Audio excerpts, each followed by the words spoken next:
Hello, my name's Dave Rowley. I'm the Training and Technical Support Manager for Dunlop, and here are our top tips for tiling.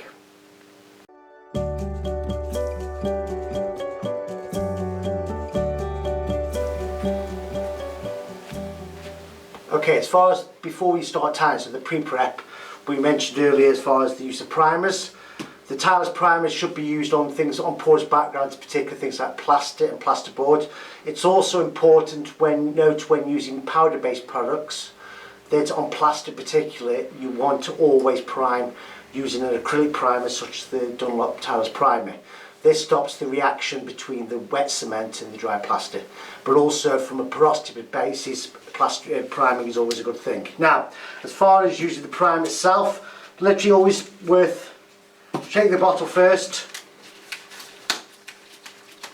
beforehand, and this is actually a coloured primer so you can actually see where you're applying it.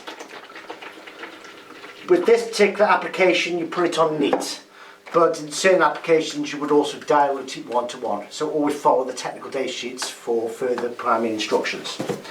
This requires 2 coats of primer, literally using a brush or in this case a roller.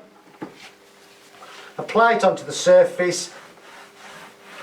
This will take around about 10-15 minutes to dry for the first coat and up to half an hour for the second.